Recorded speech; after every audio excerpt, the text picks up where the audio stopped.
Dua hal Pak. Ad-dalalah memberi petunjuk, dengan ad-da'wah menyeru. Maka ini dua hal yang baik ketika kita posisikan dalam kebaikan. Di sini disebutkan ad-dalalah 'alal khair, memberi petunjuk orang lain berbuat kebaikan, bermakna ayyubayyinal insan linnasil khair alladzi yantafi'una bihi fi umuri dinihim wa dunyahum. Memberi petunjuk kepada kebaikan maknanya adalah kita menjelaskan ke orang lain suatu perkara yang perkara itu bermanfaat untuk urusan dunianya dan urusan akhiratnya. Itu memberi petunjuk namanya.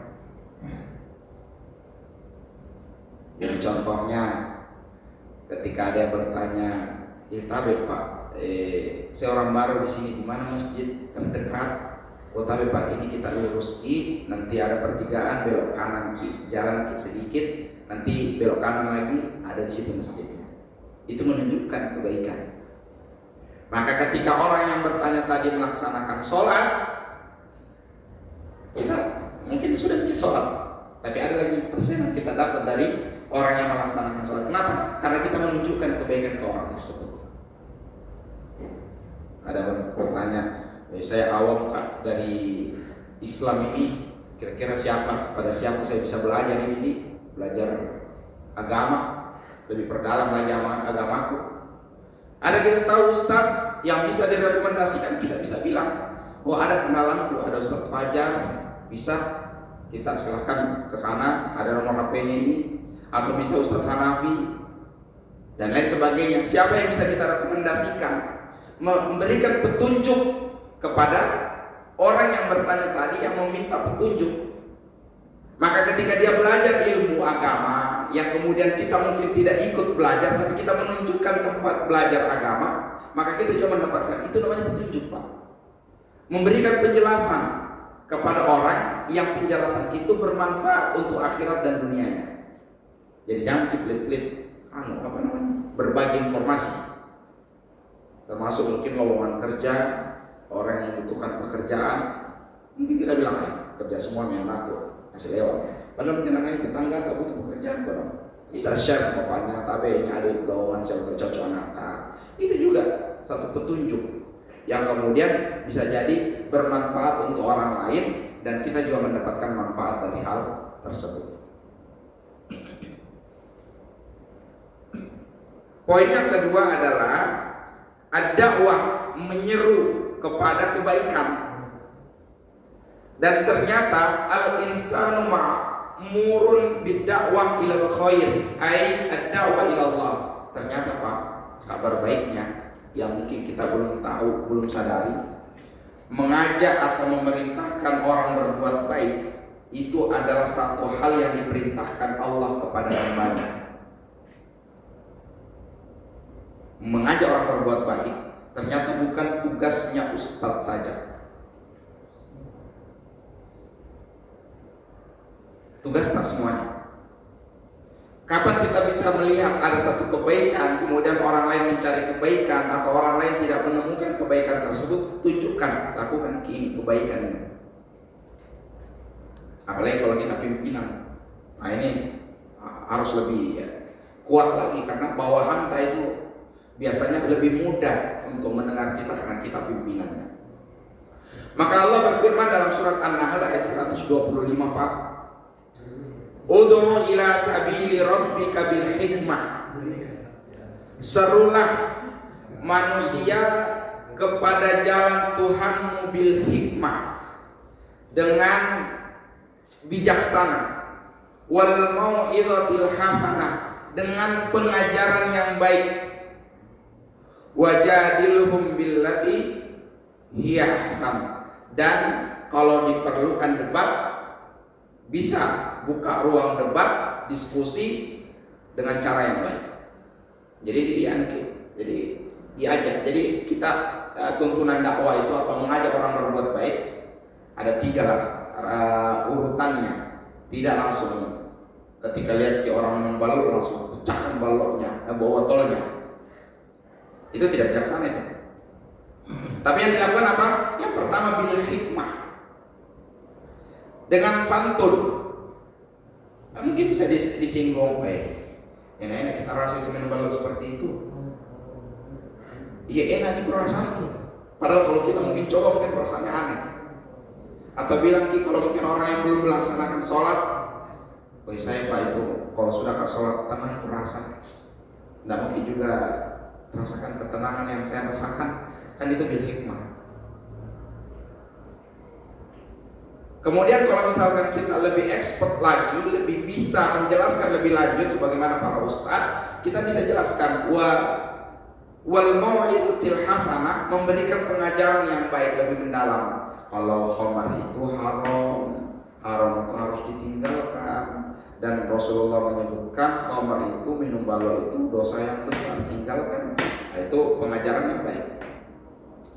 Tapi kalau ternyata orang itu bebal, sudah keterlaluan dan mungkin melawannya, atau bilang mana beda dalilnya, kasih keluar nih, kasih keluar dalilnya. Kalau kita punya kemampuan itu, kalau mana searching dulu di Google sebentar dulu. Dalil haramnya minum khamar. Itu silakan. Itu tuntunannya. Kemudian jamaah yang dimuliakan oleh Allah Subhanahu wa taala, ada ayat lagi dalam surat Ali Imran, wal takum minkum ummatun yad'una ilal khair, dan hendaknya kalian, di antara kalian ada segolongan orang yang mengajak kepada kebaikan. Di antara kita ini hendaknya ada yang senantiasa mengajak kepada kebaikan. Wa ya'muruna bil ma'ruf, dan memerintahkan kepada kebaikan. Wa yanhauna 'anil munkar, dan mencegah ketika ada orang berbuat kemungkaran. Apa janji Allah? Wa ulaika humul muflihun, dan mereka itulah orang yang beruntung.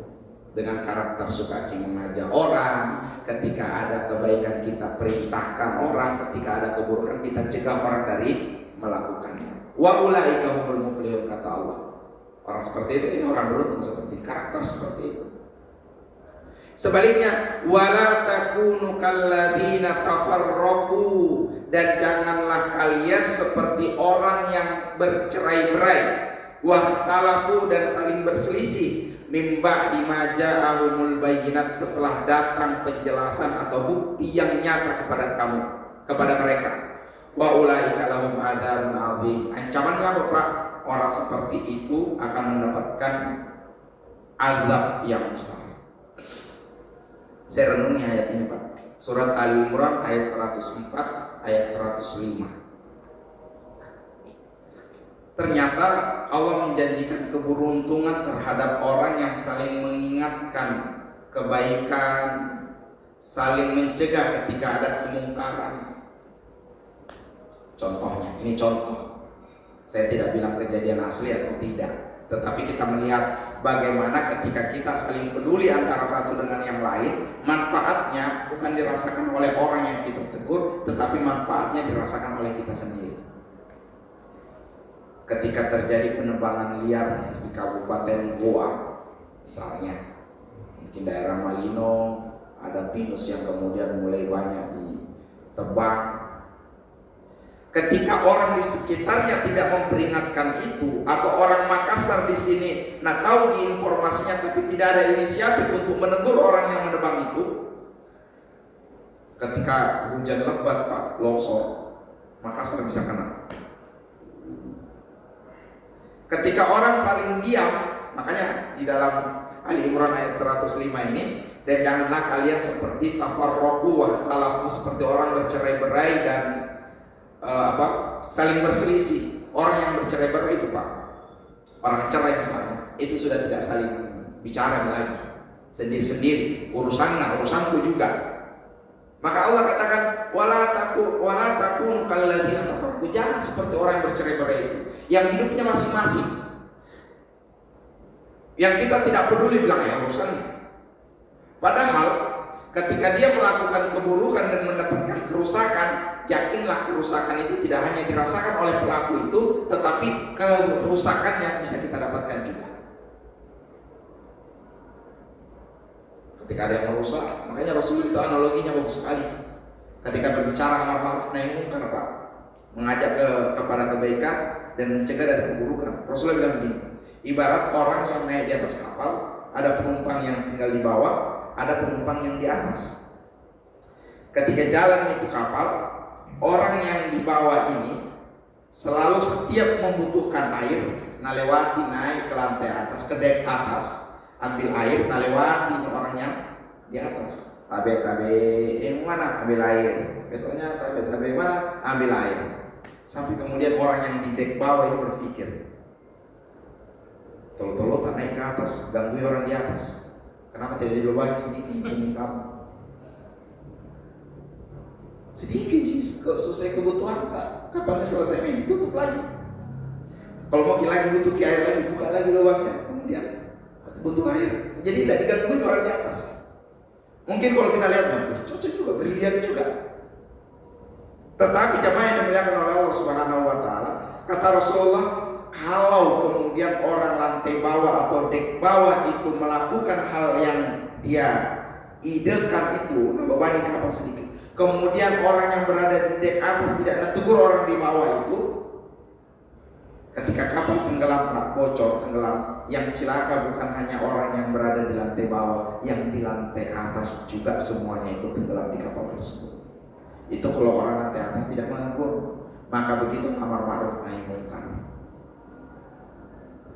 Ketika ada satu melakukan biarkan ini, hati-hati, keburukannya bisa kita kena juga. Maka itu harus kita galakkan.